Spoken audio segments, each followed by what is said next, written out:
Seventh class, we are moving with chapter 8 from history, that is popular religious beliefs.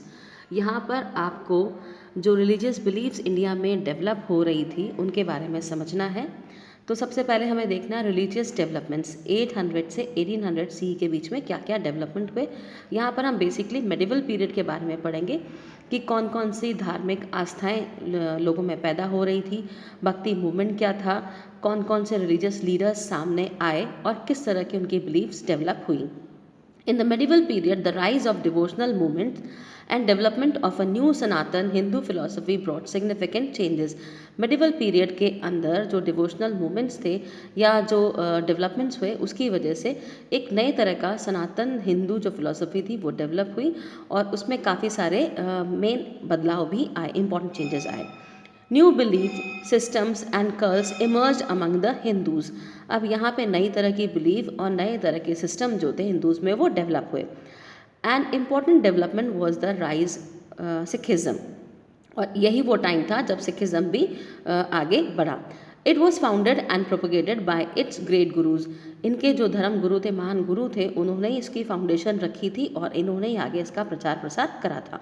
Another crucial development was the growth of Islamic mysticism, और इसी time पर जो Islamic धर्म था उसका भी आगे बढ़ोतरी हुई, इसमें भी आगे काफ़ी सारे चेंजेस हुए विच रिफ्लेक्टेड द ब्रॉड बॉयसन साइड ऑफ इस्लाम, जिसकी वजह से एक नई तरह की जो साइड थी इस्लाम की वो देखने को मिली थी। Christianity also flourished in India during this time, और इसी टाइम पे क्रिश्चियनिटी भी इंडिया में आई। भक्ति मूवमेंट इमर्जेंस इन साउथ इंडिया, तो भक्ति मूवमेंट की शुरुआत बेसिकली साउथ इंडिया से हुई। कैसे आगे बढ़ा, क्या है भक्ति मूवमेंट? द टर्म भक्ति means devotion and love for God. भक्ति का मतलब होता है आस्था, भगवान के प्रति आस्था और उनके प्रति प्रेम। The early medieval period saw the rise and spread of the Bhakti movement in South India, which later spread to North India. Early medieval period में ही जो भक्ति मूवमेंट था वो साउथ इंडिया से शुरू हो चुका था, स्प्रेड हो रहा था, और उसके बाद ये बढ़ते बढ़ते आगे नॉर्थ इंडिया तक चला गया। फिर led in South India by two streams of popular saints called Nayanars and Alvars. South India के अंदर दो स्ट्रीम्स थी जो इनको चला रही थी संतों की, वो थी नायनार्स और Alvars. The movement attracted people from all sections of society, लेकिन इसके अंदर समाज के सभी वर्ग के लोग थे। Due to its emphasis on simple means and practices to attain salvation, क्योंकि इसके अंदर जो तरीके बताए थे आपको मोक्ष प्राप्ति के, सल्वेशन यानी मोक्ष के लिए, वो बहुत ही सिंपल थी, बहुत ही सिंपल प्रैक्टिसेस थी। द नायनार्स वर्शिप शिवा, जो नायनार्स थे वो लॉर्ड शिवा की वर्शिप क्या करते थे, एंड वर कॉल्ड शेवाइट्स, और इनको शेवाइट्स कहते थे। जबकि अलवर्स जो थे वो विष्णु की पूजा करते थे और इनको वैष्णवाइट्स कहा जाता था। By the 15th century both worshippers of Shiva and Vishnu were popular in North India as well. 15th century तक आते आते ये शेवाइट्स एंड वैष्णवाइट्स जो थे ये नॉर्थ इंडिया की तरफ भी अच्छे खासे पॉपुलर हो गए। The bhakti saints preach the message of love through their hymns. भक्ति संत जितने भी थे वो अपने भगवान के प्रति जो प्रेम था उसको हिम्स के जरिए यानी कीर्तन वगैरह के जरिए, जो उनके भजन वगैरह होते हैं उनके जरिए स्प्रेड किया करते थे। दे वर फॉलोअर्स ऑफ आइदर द सगुन school, believers of God with form.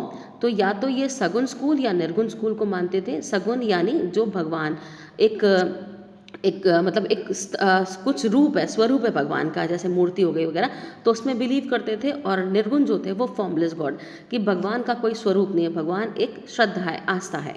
They were very popular with the masses because they preach in popular languages. ये लोगों में काफ़ी पॉपुलर थे क्योंकि ये बिल्कुल सिंपल भाषाओं में जो उनको समझ में आती है उसमें प्रीचिंग दिया करते थे, जैसे Tamil, Kannada, Marathi, Hindi and Telugu. Their teachings were simple and drew inspiration from the Bhagavata Purana and Bhagavad Gita. इनका पढ़ाने का तरीका, प्रचार प्रसार करने का तरीका बिल्कुल सिंपल था, और इन्होंने जो जो चीज़ें स्प्रेड करी, जो आइडियाज़ थे, वो बेसिकली भगवत पुराण और भगवद गीता से लिए गए थे।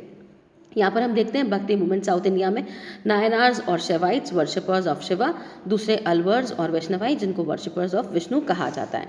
उसके बाद कॉमन टीचिंग्स ऑफ भक्ति सेंट देखते हैं। भक्ति संतों की मेन टीचिंग्स, कॉमन टीचिंग्स क्या क्या थी। भक्ति टीचिंग्स एम्फेसाइज्ड, किस चीज़ पे जोर देते थे? सबसे पहले gaining true knowledge from a guru और teacher in order to salvation. अगर आपको मोक्ष प्राप्ति करनी है, आपको इस जन्म मरण से मुक्ति चाहिए, तो आपको एक सच्चा जो ज्ञान है उसकी ज़रूरत है, और वो आपको आपके गुरु से या आपके टीचर से ही मिलेगा। डिवोशन टू वन गॉड, एक ईश्वर में आस्था रखो, monotheism. Equality irrespective of caste, colour and creed. धर्म, जात, समुदाय, रंग, इन सब को छोड़कर आपको समानता रखनी है, यानी हर इंसान बराबर है। ब्रदरहुड, भाईचारा, virtues of kindness and purity of heart, और जो वैल्यूज़ आपको डेवलप करनी है कि मन अपना सबके लिए साफ रखना है और सबके लिए दया भावना रखनी है। अर्ली भक्ति सेंट्स देखते हैं, पुराने भक्ति संत कौन कौन से थे। तो सबसे पहले आपके शंकराचार्य जी हैं। He was one of the greatest religious leaders who propounded the philosophy of Advaita, non dualism. ये वो गुरु हैं, काफ़ी महान धर्म गुरु थे, जिन्होंने अद्वैता की जो फिलॉसफी थी उसको आगे बढ़ाया। He was born in Kerala, जन्म इनका केरला में हुआ था 9th सेंचुरी में। The doctrine of Advaita advocated that God is unique. अब अद्वैता का मेन उद्देश्य क्या था कि भगवान यूनिक है, सबसे अलग है, and that God and the created world are one. तो ईश्वर और इस धरती को रचने वाला है, इस सृष्टि को रचने वाला एक ही है। He taught that salvation was possible through devotion to God. मोक्ष प्राप्ति भगवान में श्रद्धा से ही हो सकती है। स्ट्रेंथन बाय नॉलेज, इसके लिए आपको ज्ञान की आवश्यकता है। इट वॉज कॉल्ड जनान मार्ग, इसको जो इनकी जो फिलोसफी थी, जो टीचिंग थी, इसको जनान मार्ग कहते हैं। ही एस्टेब्लिश 4 मथाज, और इसके लिए उन्होंने 4 मत या सेंटर ऑफ हिंदू कल्चर बनाए थे, 4 अलग अलग कॉर्नर्स में इंडिया के। सबसे पहला था आपका ज्योतिर्मत, जो कि बद्रीनाथ में है, नॉर्थ में। फिर शारदा पीठ है द्वारका में, वेस्ट साइड पर। गोवर्धन मत है पुरी में, ईस्ट साइड पर। और श्रृंगेरी मत जो है आपका साउथ में है। उसके बाद दूसरे हैं आपके Ramanuja. He preach during the 12th century, इन्होंने 12th सेंचुरी में अपनी प्रीचिंग शुरू करी थी। He treated all human beings as equal, इनका भी मानना था कि हर इंसान बराबर है। According to him every one could by the worship of God attain salvation और निर्वाण। इनका भी मानना यही था कि हर इंसान जिसको मुक्ति चाहिए, निर्वाण चाहिए, मोक्ष चाहिए, वो सिर्फ भगवान की, ईश्वर की भक्ति से ही पॉसिबल है। फिर संत देखते हैं हम महाराष्ट्र के। Maharashtra witness the rise of a great number of saint poets from 13 to 17th century. 13वीं से 17वीं शताब्दी के बीच में काफ़ी सारे संत जो कि कवि भी थे, उनका उद्गम हुआ। जैसे Dnyaneshwar, Namdev, Eknath, Tukaram, Sakhubai and the family of Chokhamela were some of the important bhakti saints of Maharashtra. Here the regional tradition of bhakti focused on Vitthala. यहाँ पर बेसिकली विष्णु भगवान की एक फॉर्म है विठाला, उस पर ज़्यादा स्ट्रेस करते थे, विट्ठल देवता पे। These saints rejected all outward forms of ritualism। इन्होंने जितने भी फालतू के आडंबर थे धर्म को लेकर, जितने भी बेकार के रिचुअल से, उनको रिजेक्ट करा। कास्ट डिफरेंसेस की आलोचना करते थे एंड एम्फेसाइज्ड ऑन ब्रदरहुड, और भाईचारा, एकता और ह्यूमैनिटी, मानवता, इस पे स्ट्रेस करते थे। They believed in living the life of a house holder. इनका मानना था कि आपकी लाइफ जो है हाउस होल्डर की होनी चाहिए, यानी घर के प्रति जो जिम्मेदारियां हैं उनको आप संभालो। अर्निंग देयर लिविंग, अपने परिवार के लिए पैसा कमाओ। And helping there fellow beings, और अपने साथ वाले लोगों की मदद करो। उसके बाद नेक्स्ट आते हैं हमारे रविदास है ये। ही was a prominent spiritual leader who founded the Ravidas sect. ये भी एक बहुत ही विख्यात स्पिरिचुअल लीडर हैं जिन्होंने रविदास सेक्ट की स्थापना करी थी। He criticise Brahmanical practices and motivated the followers to challenge caste discrimination. इन्होंने जो ब्राह्मण की जो प्रैक्टिसेस थी, जिनको सबसे ऊपर रखा हुआ था, उसको ही आलोचना करते थे और अपने फॉलोवर्स को मोटिवेट करा कि समाज को जो जातिवाद को लेके जो आलोचनाएं होती, भेदभाव होता है, उसके प्रति आपको आवाज़ उठानी, उसके खिलाफ आपको आवाज़ उठानी, नॉट प्रति। देन नेक्स्ट आपके आते हैं Shankardev founded the new Vaishnavite sect called Ek Sarna नाम धर्मा इन आसाम। इन्होंने एक नए तरह का जो न्यू वैष्णवाइट धर्म था उसकी शुरुआत करी आसाम में, जिसका नाम था एक सरना नाम धर्मा।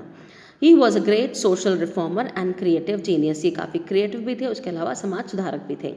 फिर माधवाचार्य हैं, was one of the pioneers of the Vedanta philosophy. ये वेदांत फिलोसफी को चलाने वाले थे ड्यूरिंग द मेडिवल पीरियड।